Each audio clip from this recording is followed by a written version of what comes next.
In the end, Bibi's big gamble paid off handsomely.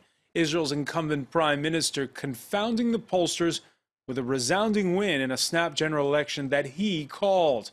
After a campaign where he pulled out all the stops, taking on the Obama administration with his anti-Iran speech before the Republican-led Congress and his last-minute pledge to never recognize a Palestinian state, well, he comes out the big winner with 30 seats. Now the campaign is over. We're going to tally the votes and all the seats and just see just how far to the right the next coalition government will be under a leader who is now on track to become Israel's longest-serving prime minister. With that kind of a legacy, will he simply shrug off the growing criticism towards Israel from abroad over its handling of Gaza and the West Bank? Finally, with historic inroads by Arab citizens who presented a united front this time round, and a center-left that failed to break Likud's 9-year lock on power, what's the broader future of Israeli politics and of Israel itself? Today in the France 24 debate, is it Bibi forever? With us from Tel Aviv, Jerusalem Post columnist Daniel Tauber, who's a member of the Likud Party's Central Committee. Welcome back to the show. Hi, Francois. Thanks for having me. We want to welcome as well Ofer Bronstein, a member of the Likud Party and co-president of the... No, not the Likud Party. Excuse me, Labour Party. My bad. We'll soon find out why. Member of the co-president of the International Forum for Peace. Yes. All right. Good evening. Good evening from Washington. Mitchell Plitnick, or good afternoon to you, sir, of the Foundation for Middle East Peace. Thank you for being with us. And from New York, Boston Globe columnist Michael Cohen, who's with the Century Foundation think tank. Welcome back to the show. The France 24 debate, where you can join the conversation on Facebook and Twitter, our hashtag F24debate. They said it would be close. 3 hours after the polls had closed, the opposition was still in a fighting mood, but by 1 a.m. local time, suspense had called it a night. Against all odds, a great victory for Likud. I spoke tonight with all party leaders. I asked them to join me and form a government in Israel without delay.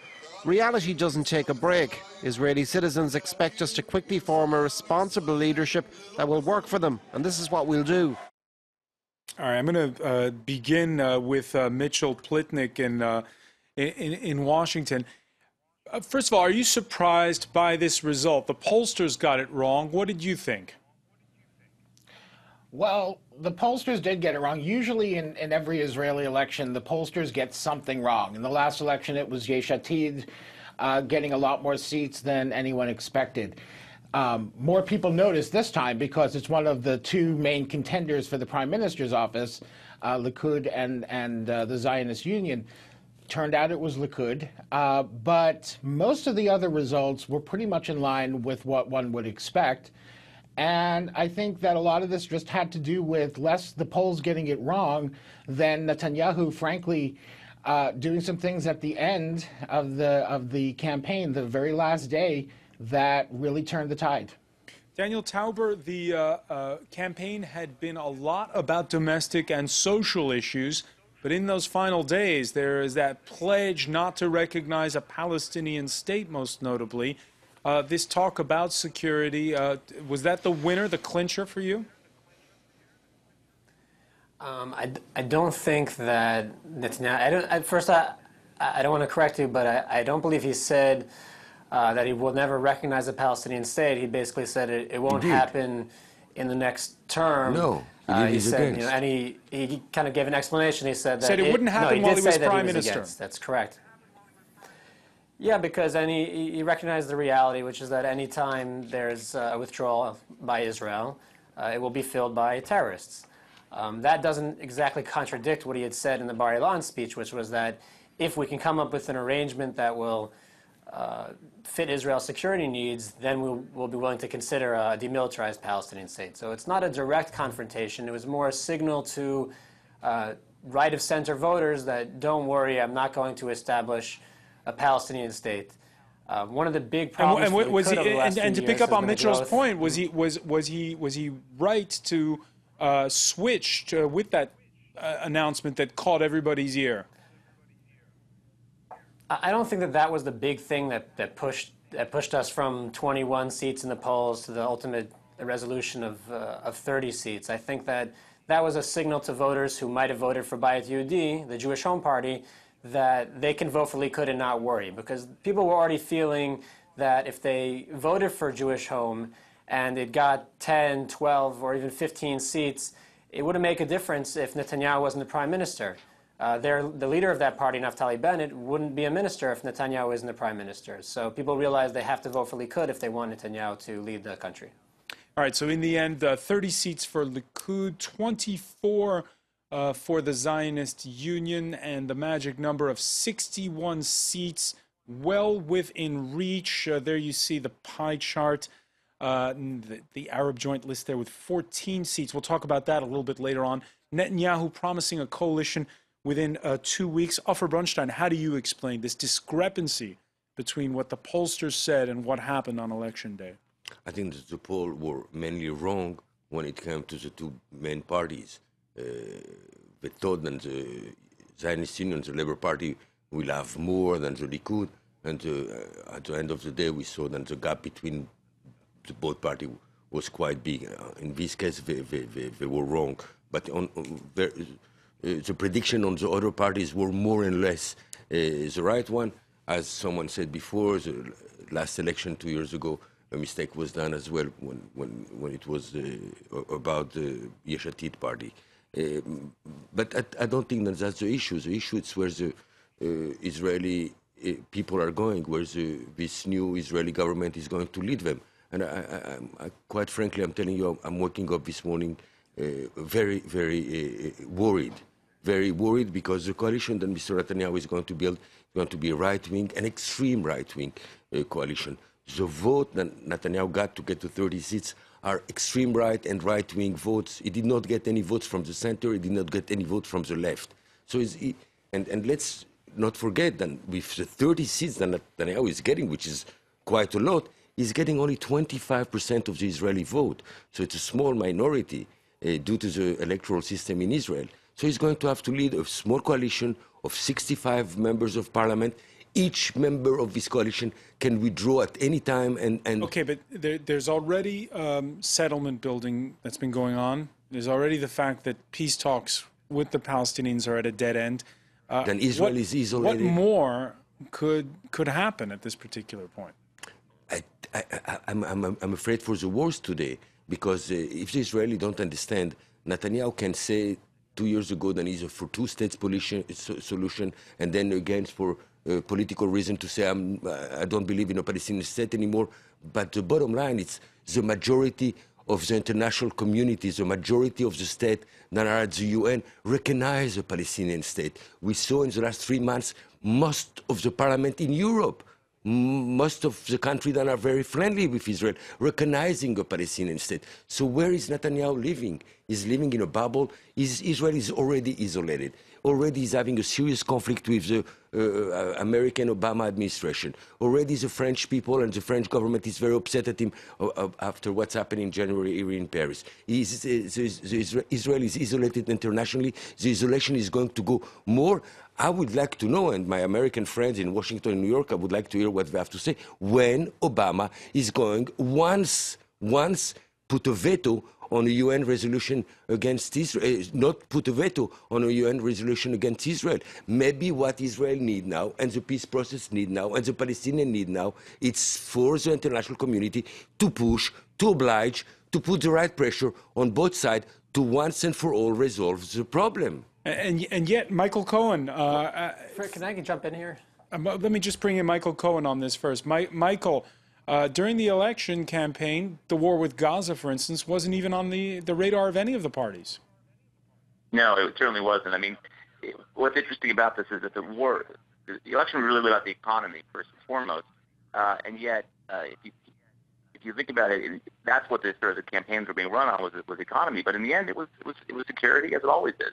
And it was foreign policy, and those are the issues that helped Netanyahu get to 30 seats. In the end, the left, did not run a terrible campaign by any means, but they certainly didn't push on the occupation. They didn't push on security issues.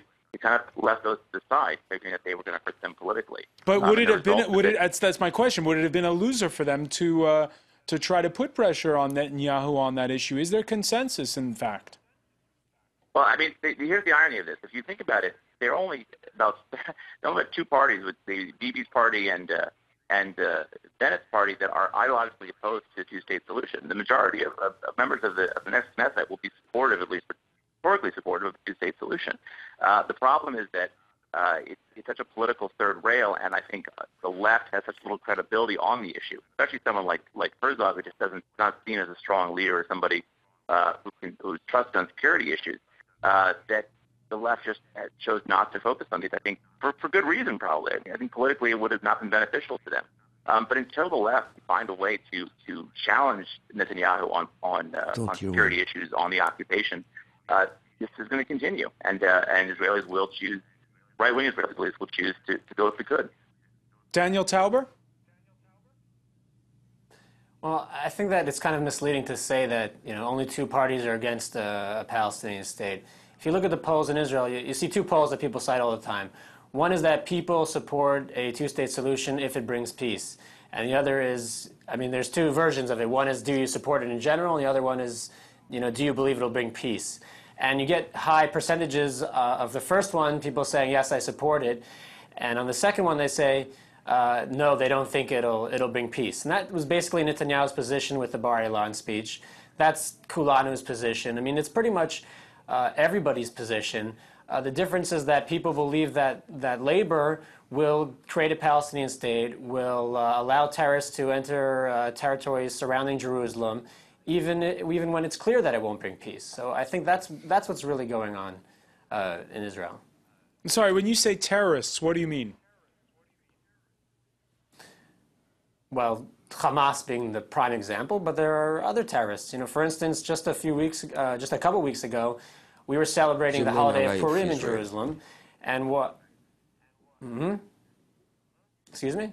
No, I would like to tell you something. Let's not forget, and let's be honest.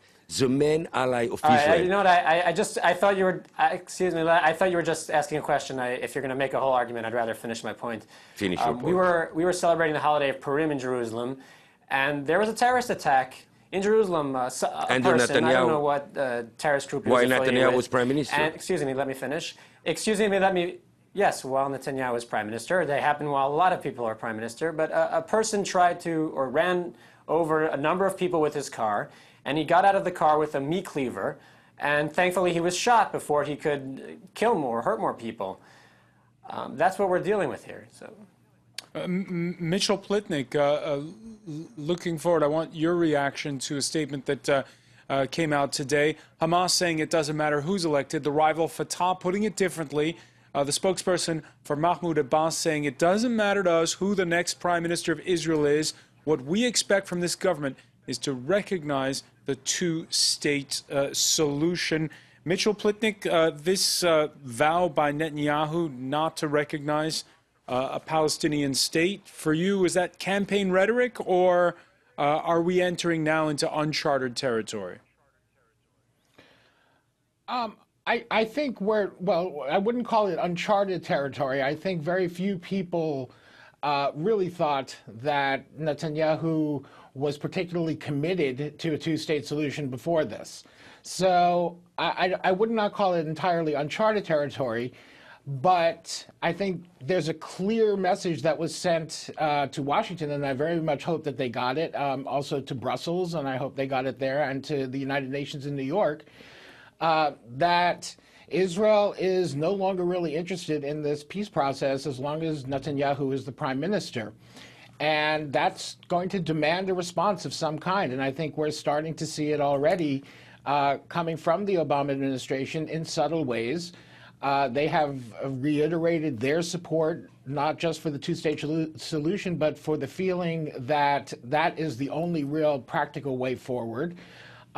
Israel is clearly facing some forces, the Palestinian effort to go to the International Criminal Court, the global boycott, divestment, sanctions movement. These are forces that are only going to grow if Israel maintains this position that Netanyahu staked out. I think Netanyahu will, once he forms a government, find some way to qualify the statement. but I think it's out there, and I think it needs to be taken very seriously. The White House, Daniel Tauber, saying this Wednesday, the day after the election, that it was deeply concerned by the use of, quote, divisive rhetoric. This an allusion to that election day statement made by Netanyahu, where he warned that left-wingers were trying to get Arab Israelis out to vote in droves. Massively. Would you say that the fence mending is not going to begin anytime soon with the White House? Well, first of all, I'd say that the White House doesn't really have any say in our political system here, and they shouldn't really comment on it.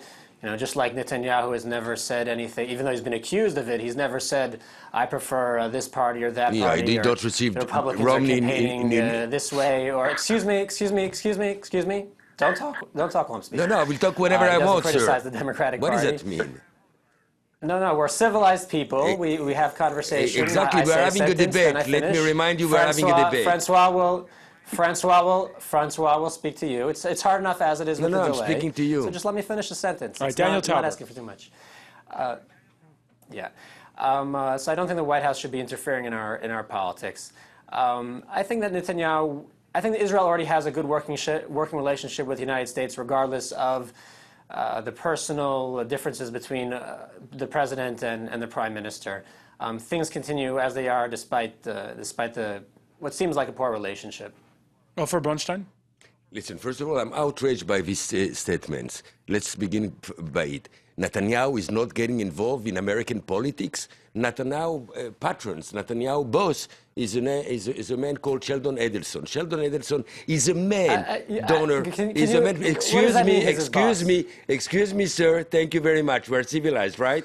Sheldon Adelson is a man donor of the Republican Party. That's the first thing. Secondly, in the last presidential election in the United States, Netanyahu received in Jerusalem, a few weeks before the election, Mitt Romney, the candidate for the Republican. Thirdly, 3 weeks ago, when Netanyahu went to the Congress, he went on the invitation of the Republican, and only the Republican. It was not the full House, it was not the Democrat and the Republican that invited him. It was against the will of the White House, but he did it. So to tell me that Netanyahu is not getting involved in American politics, it makes me laugh. But that's apropos what this gentleman just said. Let me a few remarks on the Israeli-Palestinian. Very briefly, because we're going to have to take a on the Israeli-Palestinian issue. We have three possibilities. Either a binational state, like the one Mr. Bennett wants, and is going to be a main player on the next government. A binational state mean a civil war between Israeli and Palestinian. Either a two-state solution, which Netanyahu denied today, the last few days, the possibility, or an apartheid state, which Mr. Bennett, again, a serious member of the future last government and next government, is advocating for. We're going to get apartheid country for Israel. It's what Israeli need. All right, we're going to look at those other possibilities when we come back. Stay with us. You're watching the France 24 debate.